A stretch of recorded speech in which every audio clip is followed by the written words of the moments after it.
सिर्फ 19 साल उम्र थी दिव्या भारती की जब उनकी मौत हुई। टोटल 2 साल का करियर। 1990 के आसपास वो फिल्मों में आई। शुरुआत साउथ की फिल्मों से की, तेलुगु फिल्में की, तमिल फिल्में की, और उसके बाद फिर वो मुंबई आती हैं और मुंबई में 1 साल में ही 10 फिल्में वो कर लेती हैं। और टोटल हिंदी जो फिल्में हैं वो 14 फिल्में थी उनकी, जिनमें से 3 फिल्में उनकी मौत के बाद रिलीज़ हुई, जिसमें वो 80% ज़्यादा काम कर चुकी थी। कई फिल्में ऐसी थी जिसमें वो काम कर रही थी और उस फिल्म को दोबारा बनाना पड़ा अलग अलग हीरोइन को लेकर। जैसे एक आंदोलन फिल्म थी, वो नाडियाडवाला की ही फिल्म थी और उस आंदोलन की शूटिंग हो चुकी थी लगभग 80%, लेकिन उसके बाद डेथ हो गई, तो उस पूरी फिल्म को दोबारा बनाना पड़ा और दिव्या भारती की जगह फिर श्रीदेवी को उस फिल्म में काम मिला और श्रीदेवी ने उस आंदोलन फिल्म में एक्टिंग की। हालांकि ये भी एक इत्तेफाक देखिए कि दिव्या भारती जब हिंदी फिल्म में आई थी तो इस वजह से आई थी कि लोग उन्हें श्रीदेवी की कॉपी कहती थी। श्रीदेवी से बहुत शक्ल मिलती और श्रीदेवी तब एकदम उरूज पर थी, स्टारडम उनका एकदम चारों तरफ था। और ऐसे वक्त में दिव्या भारती आती हैं और श्रीदेवी की हमशक्ल लोग उन्हें कहते हैं और एक के बाद एक फिल्में करती हैं, जिसमें दीवाना जो शाहरुख खान और ऋषि कपूर के साथ फिल्म थी। इसके अलावा जो उनकी पहली फिल्म थी वो विश्वात्मा थी, जिसमें सात समंदर पार एक गाना जो था वो बहुत पॉपुलर हुआ था। तो 2 साल में ही करीब 14 हिंदी फिल्में की, 6 उन्होंने साउथ इंडियन फिल्में की, तो कुल 20 फिल्मों का सफ़र, 3 साल का करियर। और इसी दौरान एक फ़िल्म थी शोला और शबनम, बहुत हिट फिल्म थी गोविंदा की, मैंने कई बार देखी, कॉमेडी फिल्म थी। उसके प्रोड्यूसर थे साजिद नाडियाडवाला। तो उस फिल्म की शूटिंग चल रही थी, जब प्रोड्यूसर थे वो, तो सेट पर आए थे गोविंदा से मिलने। गोविंदा ने उनको इंट्रोड्यूस कराया पहली बार दिव्या भारती से। दिव्या भारती से इंट्रोड्यूस कराया, उसके बाद कहते हैं कि साजिद नाडियाडवाला और दिव्या भारती में प्यार हो गया। और थोड़ी दिन के बाद फिर दिव्या भारती ने कहा कि हम शादी करेंगे, जबकि साजिद नाडियाडवाला की ऑलरेडी शादी एक हो चुकी थी। फिर भी साजिद नाडियाडवाला ने 92 के आखिर में, 1992 के आखिरी के, या तो अक्टूबर नवंबर दिसंबर के महीने में दिव्या भारती से शादी की, इस्लामिक तरीके से की। काजी ने निकाह पढ़ाया और दिव्या भारती का जो नाम हो गया वो फिर सना नाडियाडवाला। लेकिन इस शादी को शुरुआत में छुपा के इसलिए रखा गया था क्योंकि साजिद नाडियाडवाला का कहना था कि दिव्या भारती की फिल्मों पे असर पड़ेगा और इससे फिल्म इंडस्ट्री में होता है अक्सर, ग्लैमर और इन सारे चक्करों में आप हीरोइन अपनी शादी या हीरो अपनी शादी को कई बार छुपा लेते हैं ताकि उनकी फिल्मों के बिजनेस पे असर ना पड़े। और दिव्या भारती एकदम नई थी, सिर्फ 19 साल उम्र थी, 2 साल फिल्मों का करियर था, 14 फिल्में उनके खाते में थी। तो और शोला शबनम की शूटिंग चल रही थी और वो नहीं चाहते थे कि इस फिल्म के रिलीज़ से पहले ये खुलासा हो। तो ये सारी चीज़ें हुई थी। फिर ये तय हुआ था कि शादी के बाद बता देंगे दुनिया को कि ये शादी हो चुकी है। तो 93 में जब ये शादी हुई तब एक फ्लैट लेकर साजिद नाडियाडवाला ने दिया था दिव्या भारती को, जो वर्सोवा इलाके में था और ये 5वीं मंजिल पे था। और वहाँ दिव्या भारती रहती थी। कभी उनके भाई एक कुणाल भारती हैं वो आया करते थे, इनके माँ बाप अलग रहते थे। और ये फ्लैट किसी और के नाम पे था, ये साजिद नाडियाडवाले के भी नाम पे नहीं था और दिव्या भारती के भी नाम पे नहीं था। तो वहाँ पे टेनेंट थी और वहीं रहती थी 5वीं फ्लोर पे। और वर्सोवा के जिस ये 5वीं मंजिल पे रहती थी वो तुलसी अपार्टमेंट था उस बिल्डिंग का नाम। तो तुलसी अपार्टमेंट की 5वीं मंजिल पे दिव्या भारती एक 3 बेडरूम के फ्लैट में रहती थी। 5 अप्रैल 1993 की सुबह हैदराबाद में उनकी कुछ फिल्मों की, चूँकि एक साथ हिंदी और साउथ इंडियन दोनों फिल्में करती थी, तो हैदराबाद में उनकी फ़िल्म की शूटिंग चल रही थी। तो 5 अप्रैल की सुबह वो शूटिंग करके वापस दिन में मुंबई पहुंचती हैं, दोपहर बाद, 5 अप्रैल 1993 को। उसके बाद वो अपने घर जाती हैं तुलसी अपार्टमेंट की 5वीं मंजिल पे। और उनके पैर में एक शूटिंग वूटिंग के दौरान चोट लग गई थी उनकी उंगलियों में, तो बैंडेज वैंडेज लगा हुआ था। इत्तेफाक से उसी दिन 5 अप्रैल 1993 को दिव्या भारती चूँकि अब तक करीब 14 फिल्में कर चुकी थीं और काफ़ी पॉपुलर हो गई थी, फिल्मों लगातार उन्हें फिल्में मिल रही थी, तो पैसे भी काफ़ी आ गए थे। तो उन्होंने 4 बेडरूम का एक घर मुंबई में ही, एक फ्लैट उसी दिन डील किया और वो बहुत खुश थी। ये सारी, जब उनकी मौत की इन्वेस्टिगेशन हुई उसमें ये सारी चीज़ें बाहर आई। तो वो रह रही थी जिस फ्लैट में किराए पे, उस जगह को छोड़ के एक 4 बेडरूम फ्लैट उन्होंने बाकायदा परचेज़ किया, ख़रीदा, और वहाँ पे वो उनको शिफ्ट होना था। और उसी दिन ये डील हुई। तो इनके भाई जो कुणाल थे वो उसको घर पे बुलाया, कुणाल को बधाई दी, और दिव्या भारती बेहद खुश, बेइंतहा खुश कि ये एक अपना घर होगा मुंबई जैसे शहर में, कभी सोचा नहीं था, और वहाँ हम अब रहेंगे। माँ बाप भी उनके खुश। तो 5 अप्रैल की ये बात है। अब अगले दिन 6 अप्रैल को उन्हें शूट के सिलसिले में फिर मुंबई से बाहर जाना था, लेकिन एक तो पैर में थोड़ी सी चोट लगी हुई थी, दूसरा ये फ्लैट की खुशी खरीदने की। तो दिव्या भारती चाहती थी कि उसको एक दिन पोस्टपोन कर दें। तो उन्होंने उस फिल्म के प्रोड्यूसर से ये कहा भी कि एक दिन आगे अगर टाल दें आप, 6 अप्रैल की जगह 7 अप्रैल। तो प्रोड्यूसर भी शायद इस बात को मान गया था। अब दिव्या भारती 5 अप्रैल को मुंबई के अपने घर में रहती हैं। तभी उनकी एक दोस्त हैं, फैशन डिज़ाइनर नीता लुल्ला। दिव्या भारती की सारी फिल्मों में ज़्यादातर जो उनके कॉस्ट्यूम हैं वही डिज़ाइन करती थी वही। तो इनके साथ ये प्रोफेशनल रिश्ते के साथ साथ उनकी दोस्ती भी गहरी हो गई। तो नीता लुल्ला का फ़ोन आता है। वो जो फिल्म थी एक दो आगे जो साइन किया हुआ था, उसके लिए उनका जो कैरेक्टर था उस हिसाब से कुछ ड्रेस के बारे में बात करनी थी, और साथ में दोस्ती भी गहरी थी। और नीता लुल्ला के जो है हस्बैंड हैं वो डॉक्टर हैं, डॉक्टर श्याम लुल्ला। तो वो लोग बैठ के बात करना चाहते थे। तो दिव्या भारती ने कहा आप घर आ जाइए। तो ये लोग शाम को करीब 9 बजे रात को नीता लुल्ला और डॉक्टर श्याम लुल्ला उनके हस्बैंड, ये दिव्या भारती के घर तुलसी अपार्टमेंट के उस 5वीं मंजिल पे पहुंचते हैं। ये दोनों ड्राइंग रूम में बैठे होते हैं, साथ में दिव्या भारती भी बैठी होती हैं। उसके बाद इनके घर में एक मेड थी दिव्या भारती की शुरू से ही, तो वो वहाँ पे थी। तो अब घर में टोटल 4 लोग थे। और इसके बाद जो कहानी अब शुरू होती है वो है कि वो अपना बिजनेस की सारी बातें हो रही थी, और साथ में ड्रिंक चल रहा था। एक ब्लैक लेवल की बोतल थी और एक वोदका था, जो मॉरिशियन ब्रांड का एक स्कॉच था, बल्कि वोदका नहीं। तो दिव्या भारती रम पी रही थी, और जो दोनों हस्बैंड वाइफ हैं, डॉक्टर श्याम लुल्ला और उनकी वाइफ, ये दोनों स्कॉच पी रहे थे और बातचीत चल रही थी सब कुछ। इसके बाद इनकी मेड जो है वो किचन में थी तब, और मेड जो है वो अपना स्नैक्स विस्नैक्स बना रही थी, सब कुछ खाना वाना भी चल रहा था, मतलब जो ड्रिंक के साथ जनरली चलता है। तो घर के अंदर टोटल 4 लोग थे। अब ये ड्राइंग रूम में बैठकर ये तीनों ड्रिंक कर रहे हैं, दिव्या भारती और डॉक्टर श्याम लुल्ला और साथ में नीता लुल्ला। इसके बाद बीच बीच में दिव्या भारती अपनी मेट को भी आवाज़ देती, फिर उससे स्नैक्स मंगाती। करते करते रात के करीब 11 बज गए। 11 बजे जो कहते हैं कि तब तक बहुत ज़्यादा ड्रिंक ले ली थी इन लोगों ने, ख़ासतौर पे दिव्या भारती ने। उसका दिव्या भारती किचन में जाती हैं। किचन में इनकी जो मेट थी दिव्या भारती की, वो बचपन से दिव्या भारती के घर में रही। मतलब पहले माँ बाप के साथ थी, जो जब दिव्या भारती मुंबई फिल्मों में आई तो वो मेड यहाँ पर आ गई और वो साथ रहने लगी। तो एक तरह से वो बच्चे की तरह पाला था। और इस मेड की खास बात यह कि जब दिव्या भारती की मौत हो गई उसके 1 महीने के, ठीक 1 महीने के बाद उस मेड की भी हार्ट अटैक से डेथ हो गई। तो दिव्या भारती किचन में जाती हैं, और उस पूरे बिल्डिंग में, जिस फ्लैट में ये रहती थी दिव्या भारती, उसमें सिर्फ एक किचन के पास ही एक विंडो था जिसमें ग्रिल नहीं लगा हुआ था लोहे का। बाकी आप मुंबई में अगर आप लोग जानते हैं अच्छे तरीके से, तो वहाँ मुंबई की जितने भी फ्लैट्स हैं और ये है, वहाँ पे लोहे के ग्रिल जनरली खिड़कियों में होते हैं, फिर शीशे का ग्लास भी होता है। एक तो चारों तरफ समंदर और उसकी हवाएं, तो और फिर अगर वो आपने खुला छोड़ दिया है तो फिर एसी भी काम नहीं करता, ह्यूमिडिटी तक। तो किचन के पास जो विंडो था उसमें ग्रिल नहीं था लोहे का।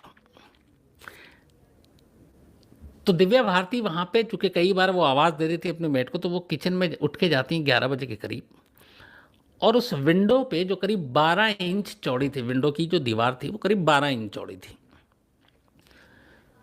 तो विंडो के ऊपर जाकर ये विंडो की खिड़की खोलते हैं, जो दरवाज़ा है, ग्रिल है नहीं, लकड़ी का जो भी है और शीशे का, और वो उस विंडो के ऊपर पीठ उनका बाहर की तरफ और फेस जो है वो किचन की तरफ है जिधर मेड है। तो वो इस तरीके से, जैसे मैं ऐसे बैठा हुआ हूँ और ये घर का अंदरूनी हिस्सा और मेरे पीछे बाहर का हिस्सा है, तो मैं बाहर की तरफ नहीं देख रहा हूँ, मैं यूँ ऐसे करके उस 12 इंच की जगह पे बैठने की कोशिश कर रहा हूँ। ये बयान है अभी तक उस घर के। और उसके बाद जो पुलिस ने सारी इन्वेस्टिगेशन, तो कहते हैं कि इस तरीके से बैठने के चक्कर में अचानक दिव्या भारती का बैलेंस बिगड़ता है और वो पीछे की तरफ जाती हैं और 5वीं मंजिल से नीचे गिरती हैं। उस विंडो के नीचे जहाँ से दिव्या भारती नीचे गिरी, हमेशा वो पार्किंग की जगह है, वहाँ पे कई गाड़ियाँ खड़ी होती हैं उस सोसाइटी की, तुलसी अपार्टमेंट में जो लोग रहते हैं, तो वो गाड़ियाँ नीचे खड़ी रहती है, मतलब अगर ऊपर से कोई गिरे तो गाड़ी पे ही गिरेगा, और जनरली गाड़ी वहाँ 24 घंटे किसी ना किसी खड़ी होती है। 5 अप्रैल 1993 को उस विंडो के नीचे उस पार्किंग स्लॉट में एक भी गाड़ी नहीं खड़ी थी और फर्श कंक्रीट का। तो दिव्या भारती सीधे फर्श पे गिरती हैं, उनके बैक पे और पूरा सर में चोट लगती है, उधर वो गिरती हैं, उधर मेट चीखती है। इधर जब दिव्या भारती किचन में बैठने की कोशिश कर रही थी और ये सारी चीज़ें जब अपने दोनों गेस्ट को छोड़ के, नीता लुल्ला और श्याम लुल्ला को छोड़ के, जब वो वहाँ पे पहुँची विंडो पे और वहाँ से गिरी, इस पूरी चीज़ों में 3 मिनट का वक्त लगा था, टोटल 3 मिनट। इस दौरान नीता लुल्ला और उनके हस्बैंड जो हैं डॉक्टर श्याम लुल्ला, वो ड्राइंग रूम में बैठकर टीवी देख रहे थे और टीवी में ही खोए हुए थे, जो उनका स्टेटमेंट है। तो अच्छा, बीच में इससे पहले भी 1-2 बार दिव्या भारती उठ कर गई थी, कई बार वॉशरूम गई, किचन की तरफ गई, ये लोग भी कई, इन्होंने भी वॉशरूम का यूज़ किया, फिर वापस आके बैठते। तो उन्हें लगा कि ये भी एक चंक है, ये अभी गई हैं, ये फिर वापस आएंगी, और वो 3 मिनट का वक्फा था, 3 मिनट का पूरा वो था। लेकिन इस बार दिव्या भारती जाती हैं और विंडो के ऊपर बैठने की कोशिश करती हैं और गिर जाती हैं, और नीचे जो पार्किंग स्लॉट, उस दिन एक भी, अब इत्तेफाक कहें, साजिश कहें, या हैरान कर देने वाली चीज़ें कहें, कि एक भी गाड़ी पार्क नहीं थी। तो उसके बाद खैर दिव्या भारती जैसी गिरती हैं, मेड चिल्लाती है, दोनों मेहमानों को पता चलता है, ये सब नीचे भागते हैं, पड़ोसी नीचे आते हैं, फिर गार्ड आता है, और वहीं पे एक कूपर करके कोई शायद हॉस्पिटल था नियरेस्ट, तो वहाँ पे दिव्या भारती को गाड़ी में डाल के ले जाते हैं। तब तक दिव्या भारती की सांसें चल रही थी और वो जिंदा थी, लेकिन बुरी तरह लहूलुहान, खून बह रहा था सर से बहुत तेज़ी से, बट सांसें चल रही थी। लेकिन जैसे ही हॉस्पिटल ले जाया जाता, हॉस्पिटल में डॉक्टर चेक करते हैं तो पता चलता है कि उनकी मौत हो चुकी है। मतलब गिरने के बाद वो ज़िंदा थी, हॉस्पिटल जाने के बाद उनकी डेथ हो चुकी थी। तो इस पूरे मामले की इसके बाद जब होती है, तो जाहिर सी बात है, दिव्या भारती जैसी एक्ट्रेस, मौत की खबर आग की तरह फैलती है। अब इस पूरे मामले की जो जांच सौंपी जाती है, चूँकि ये वर्सोवा पुलिस स्टेशन के तहत ये जुरिस्डिक्शन था, जो तुलसी अपार्टमेंट जो घर था, वो मामला वहाँ का था, तो वर्सोवा पुलिस स्टेशन इसकी जांच करती है। इंस्पेक्टर जाधव थे, जे जी जाधव, जिसके आईए थे, उन्होंने इन्वेस्टिगेशन किया। अब उसमें यह था कि घर के अंदर सिर्फ 4 लोग थे, दिव्या भारती, उनकी मेड नीता लुल्ला और उनके हस्बैंड श्याम लुल्ला। दिव्या भारती गिर के उनकी मौत हो चुकी है, अब बचते हैं 3। तो इन्वेस्टिगेशन यहीं से शुरू होती है, इन लोगों से बातचीत की जाती है, तो वो यही कहानी दोनों बयान देते हैं, हस्बैंड वाइफ भी और मेड भी, जो मैंने आपको बताया कि किस तरीके से वो आते हैं, ड्रिंक करते हैं, वो किचन में आती है। फिर डॉक्टर त्रिपाठी, तो उन्होंने जो अपनी शुरुआती रिपोर्ट दी थी वो ये था कि ये अननेचुरल कॉजेज़ हैं, अननेचुरल तरीके से डेथ हुई। तो अब अननेचुरल अगर मेडिकल टर्म में आप जाएंगे तो उसमें यह कि आप नेचुरल तरीके से, मतलब आदमी यूं ही मर गया, सोए सोए मर गया, कोई बीमारी है, सारी चीज़ें। लेकिन यहाँ पे चूँकि गिरने से हुई, तो इतना कह कर उन्होंने छोड़ दिया। तो हालांकि उस वक्त इसको लेकर बड़ा वो हुआ था कि अननेचुरल के बहुत सारे मायने लोगों ने अलग अलग निकाले, लेकिन ये चूँकि एक एक्सीडेंट के तहत हुआ था, अब गिरने से हुआ क्या था ये किसी को पता नहीं। तो जो लिखा गया था, वो जो डॉक्टर त्रिपाठी ने अपनी रिपोर्ट दी थी, उसमें अननेचुरल लिखा था। उसके बाद सारी इन्वेस्टिगेशन शुरू होती है। इन्वेस्टिगेशन के बाद 2-3 चीज़ें आती हैं। अब पहली चीज़ ये थी, जो पूरी सीन, जिस तरीके का बयान था, चाहे वो मेड का हो या फिर गेस्ट का हो, कि दिव्या भारती विंडो पे बैठने की कोशिश कर रही थी, उन्होंने ड्रिंक ज़्यादा कर रखी थी, नशे की वजह से वो बैलेंस नहीं बना रखी हैं, और वो 12 इंच की जो मोटी दीवार थी विंडो की, वो उसके ऊपर ठीक से बैठ नहीं पाई और बैलेंस बिगड़ गया और वो पीछे की तरफ गिर गई, क्योंकि उनका मुंह आगे की तरफ था और वो बिना देखे हुए पीछे की तरफ बैठने की कोशिश कर रही थी विंडो पे। तो इससे क्लियर हुआ कि ये जो है ये एक्सीडेंट है। लेकिन अब जांच होती है तो फिर कई चीज़ें एक साथ आती हैं। एक ये होता है, ये सुसाइड भी हो सकता है, और ये उनके घर वालों ने, मतलब अलग अलग जब थ्योरी चीज़ें आई, तब पुलिस ने सुसाइड के एंगल से जांच किया। तो सुसाइड क्यों, कोई वजह तो हो। थोड़े दिन पहले शादी की है, फिल्मी करियर अच्छा चल रहा है, उसी दिन दिव्या भारती ने एक 4 बेडरूम का मुंबई में फ्लैट खरीदा है, इसका मतलब है वो खुश है। तो ऐसी कोई वजह नहीं है जिसकी वजह से सुसाइड करे। लेकिन फिर अंदर से खबर आती है। खबर ये थी कि उस वक्त साजिद नाडियाडवाला अंडरवर्ल्ड के साथ कुछ लिंक को लेकर कुछ ऐसे खबरें आ रही थी कि लिंक है, और वो पैसे वैसे की बातें हो रही थी कि फिल्म में ये लगाना वगाना। उसको लेके कहते हैं कि ये बहुत परेशान थी दिव्या भारती। दूसरा, साजिद नाडियाड वाले की जो माँ थी, उनके साथ दिव्या भारती के रिश्ते अच्छे नहीं थे। उन शादी के करीब, जब उनकी डेथ हुई उससे पहले करीब 8 महीने पहले शादी हुई थी।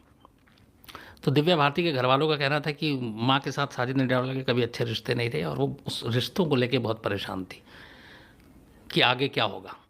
तो दो चीज़ें, एक अंडरवर्ल्ड के साथ रिलेशन को लेकर एक डाउट और वो परेशानी, और दूसरा माँ के साथ रिश्ते, और तीसरी इन्हीं से जोड़ के कि इसकी वजह से उनके अपने घरेलू जो रिश्ते थे, एक साजिद नाडियाडवाला और दिव्या भारती के बीच, हस्बैंड वाइफ के, वो बहुत ज़्यादा ख़राब हो गए थे। और सिर्फ 19 साल की उम्र। तो ये सारी चीज़ें शायद दिव्या भारती ने से बर्दाश्त नहीं हुआ। तो दूसरी थ्योरी आई कि ये इसलिए सुसाइड भी कर सकती है। लेकिन ये कहानियाँ इसमें सारी थी, इस्टेब्लिश कभी नहीं हुआ। जैसे एक्सीडेंट की सारी कहानियाँ थी, पुख्ता सबूत इस्टेब्लिश कभी नहीं हुआ। अब एक तीसरी थ्योरी आई कि ना ये सुसाइड है, ना ये एक्सीडेंट है, ये मर्डर है। अब मर्डर क्यों है? तो 2-3 चीज़ें उसमें। पहले, जो मैंने अभी आपको कहा कि जिस दिन मौत हुई उसी दिन 4 बेडरूम का फ्लैट खरीदा है, तो इसका मतलब है दिव्या भारती खुश थी। और अगर सुसाइड करना होता तो वो उस दिन वो डील ना करती, क्योंकि जिसे ये पता है कि मुझे मरना है, इतनी देर के बाद मरना है, फिर वो दुनियावी ये सारी चीज़ों में नहीं पड़ेंगे। दूसरा, कि मर्डर क्यों, तो उसमें ये था कि जो स्टोरी प्लांट हुई उस वक्त सारी, जो आई मीडिया में सारी चीज़ें, जो जिसके ऊपर ख़ासतौर पे मैं सिर्फ अफवाहों की बात नहीं करूँगा, बाकायदा पुलिस ने इन एंगल से इस पहलुओं की जांच की। तो पुलिस ने सुसाइड के एंगल से जांच की, पुलिस ने एक्सीडेंट के एंगल से जांच की, फिर पुलिस ने मर्डर के पहलू से जांच की। और मर्डर के पहलू को क्या सामने रखा कि क्या साजिद नाडियाडवाला का अंडरवर्ल्ड के साथ कोई कनेक्शन था, है। क्या अंडरवर्ल्ड ने, चूँकि दिव्या भारती बहुत तेज़ी से ऊपर उठ रही थी और फिल्मों में अंडरवर्ल्ड का कितना दखल होता है ये आप सब जानते हैं, तो फिल्मों में काम करने के लिए इस तरीके से या साजिद नाडियाडवाले के थ्रू फोर्स किया और दिव्या भारती ने मना किया। तीसरा, क्या इस शादी के बाद साजिद नाडियाडवाले पे फैमिली की तरफ से इतना फोर्स आया, उनकी पहली बीवी और माँ की तरफ से, और कुछ ऐसी चीज़ें हुई जिसका असर पड़ा। चौथा, क्या 2 साल के अंदर 14 हिंदी फिल्में करने के दौरान दिव्या भारती के किसी और हीरो के साथ इस तरह के कोई अफेयर, रिलेशन की बातें आई जो साजिद नाडियाडवाले को बाद में पता चला और वो गुस्सा हुए। तो इन सारे पहलुओं को पुलिस ने रख के सामने जांच शुरू की, और चूँकि मीडिया में लगातार खबरें आ रही थी तो किसी भी पहलू को वो छोड़ना नहीं चाहते थे, तो उन्होंने सारे पहलू को जांच की। इसके अलावा जो एक सबसे इम्पॉर्टेंट चीज़ आई सामने वो ये कि जिस फ्लैट में तुलसी अपार्टमेंट के दिव्या भारती की मौत हुई थी, जिस विंडो से गिर के मौत हुई थी, उस विंडो में एक ऑटो स्टॉपर था। आप कई बार देखते होंगे कई जगहों पे, जैसे आप विंडो को आप खोलें और धक्का दें तो वापस अपने आप बंद हो जाता है। तो जब पुलिस ने जांच की और वहाँ मेड से और सब लोगों से पूछा तो पता चला कि हाँ, इसमें भी वो था, ऑटो स्टॉपर लगा हुआ था कि आप एक बार ऐसे खोलते हैं उसके बाद वो अपने आप मारता है और फिर बंद हो जाता है। उस दिन वो ऑटो स्टॉपर नहीं लगा हुआ था, वो गायब था। अब ये इत्तेफाकन था, ये जानबूझ के था, ये कभी भी प्रूफ नहीं हो पाया। पुलिस ने लेकिन इस पहलू को भी सामने रखा था, क्योंकि अगर मान लीजिए कि उस विंडो पे बैठना और दिव्या भारती को ये पता है कि मैं ऐसे धक्का दूंगी और ये विंडो फिर मुझे वापस करेगा, तो मैं उधर की तरफ नहीं जाऊंगी, मैं अंदर की तरफ ही आऊंगी। और शायद वो पहले ऐसा कर चुकी हूँ। लेकिन अगर उस स्टॉपर का कोई स्क्रू या जो भी उसका वो है, वो हटा दिया गया, तो वो बिल्कुल ही फ्री हो गया। और आपने यूँ किया, क्योंकि अगर मुझे ये है कि ये थोड़ा-सा फ़ोर्स लगाने से पीछे जाएगा, तो मैं उसी हिसाब से बैठूँगा, और मुझे ये पता है कि नहीं, इसके बैठते ही ये सीधे जाएगा, तो फिर मैं ज़्यादा एहतियात से बैठ। तो ये इन्वेस्टिगेशन का हिस्सा था, इसको जाँच की गई, लेकिन वो भी कुछ नहीं हुआ। इसने कुल मिलाकर एक्सीडेंट, सुसाइड और मर्डर, तीनों पहलू से मामले की जाँच की। 5 अप्रैल को ये रात करीब 11 बजे का वाक़या है, डेथ हुई थी। 7 अप्रैल को सारी फ़ॉर्मेलिटीज़ के बाद दिव्या भारती की बॉडी सौंपी गई घरवालों को। और हालाँकि दिव्या भारती की शादी हो चुकी थी और उनका नया नाम सना नाडियाडवाला था, लेकिन उसके बावजूद फिर जो सारे उस वक़्त सवाल उठे, नाडियाडवाला शक के घेरे में सबसे आगे। तो 7 अप्रैल को ही फिर दिव्या भारती की अंतिम संस्कार भी कर दिया जाता है, उसके बाद पुलिस जाँच करती है। 93 से लेके 98 तक 5 साल तक पुलिस इन्वेस्टिगेशन करती है पूरे मामले की, हर पहलू से। सैकड़ों लोगों को खंगाला जाता है। दिव्या भारती के जितने को स्टार थे उन सब से पूछताछ की जाती है, हर एक से बात होती है, उन सब से पूछताछ की जाती है, हर एक से बात होती है। जो डॉक्टर ने पोस्टमार्टम किया उससे बात होती है। पोस्टमार्टम में ये निकला था कि बहुत ज़्यादा अल्कोहल पाया गया था दिव्या भारती के विसरा से, जो रिपोर्ट आई थी कि बहुत ज़्यादा अल्कोहल की मात्रा थी। डॉक्टर की रिपोर्ट और ये सारी चीज़ें देखी जाती है। तो 1998 तक पुलिस इस मामले की जांच करती है। फिर डॉक्टर लास्ट में अपनी जो एक रिपोर्ट देते हैं वो ये है कि बेहद नशे की वजह से दिव्या भारती गिरी या गिराई गई, ये साबित करना बड़ा मुश्किल काम है। विटनेस और कोई ऐसा मिला नहीं, कोई ऑरल या इस तरह के रिटन डॉक्यूमेंट्स मिले नहीं जो केस पे रोशनी डाल सकें। तो पुलिस ने जब हर पहलू से जांच कर ली, फिर जो मेडिकल रिपोर्ट थी वो सामने आई, तो उसमें भी मौत से पहले कोई इंजरी मार्क और उस तरह की कोई चीज़ें नहीं थी। मौत ऊंचाई से गिरने की वजह से हुई, एक्सेस ब्लड की वजह से हुई, सर में गहरी चोट की वजह से हुई, ये पोस्टमार्टम रिपोर्ट थी। तो कुल मिला के पुलिस ने जो लास्ट में अपनी रिपोर्ट दी वो यही दी, फाइनल रिपोर्ट 1998 में, कि दिव्या भारती की मौत एक्सीडेंटल डेथ है, यानी वो गिरने से हुई और एक्सीडेंट की वजह से गिरने से हुई। मतलब ये कि वो अपने आप को बैलेंस नहीं बना सकी उस विंडो पे, और एक तो शराब पी हुई थी, तो नशे में थी, और इस वजह से वो होश खो बैठी और बैलेंस नहीं होने की वजह से वो नीचे गिरी और उनकी डेथ हो गई। ये आखिरी में करके कि दिव्या भारती की मौत न सुसाइड है, न मर्डर है, न किसी साजिश का नतीजा है, बल्कि एक एक्सीडेंट डेथ है कहकर पुलिस ने 1998 दिव्या भारती की मौत के ठीक 5 साल के बाद इसकी क्लोज कर।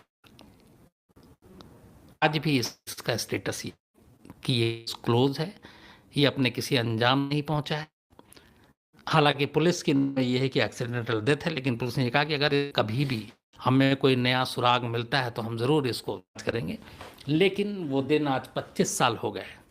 93 में मौत हुई थी, 25 साल मौत को हो गए, और 98 में केस क्लोज़ किया गया, मतलब 20 साल केस क्लोज़ किए हुए हो गए।